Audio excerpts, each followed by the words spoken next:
Le Point Bourse vous est présenté par Bourse Direct.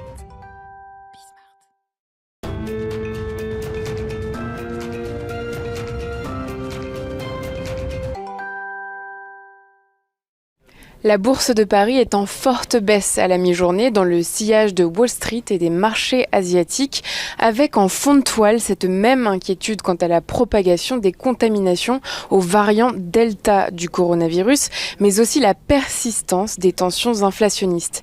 Les valeurs liées au tourisme et à l'aéronautique en font particulièrement les frais, à l'image d'Air France-KLM, Airbus et Accor en baisse d'environ 4%. Cette semaine, une multitude de publications de résultats au titre du deuxième trimestre sont attendus, dont IBM aujourd'hui, avant Netflix ou encore Coca-Cola. En France, Alstom, Publicis Group et Thales se plieront à l'exercice. La tendance sera aussi déterminée par l'évolution des rendements obligataires, sans compter celle des cours du pétrole. L'OPEP et ses alliés sont en effet parvenus à un accord sur une augmentation de leur production de 5,8 millions de barils par jour d'ici à septembre 2022. Et puis le point d'orgue de la semaine aura lieu jeudi avec le conseil des gouverneurs de la BCE. À noter qu'à Wall Street, le S&P 500 a accusé sa première perte hebdomadaire en 4 semaines, et ce malgré le rebond surprise des ventes au détail.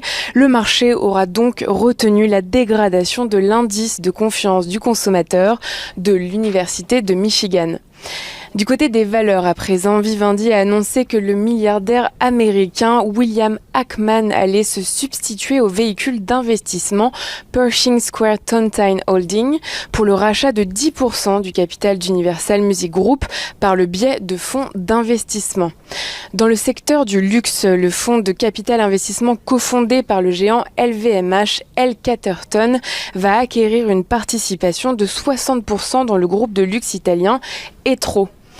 Ubisoft confirme ses objectifs pour l'exercice 2021-2022 malgré le report de la sortie de 2 de ses jeux.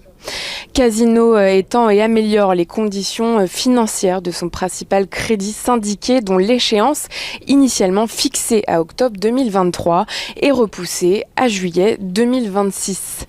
Carmat réalise la première vente d'un cœur artificiel Aeson en Italie. Selon l'entreprise, il s'agit d'un événement qui ouvre la voie à son développement commercial. Le géant chinois de la technologie Tencent Holdings va racheter Sumo dans le cadre d'une opération qui valorise la société britannique de jeux vidéo à 919 millions de livres.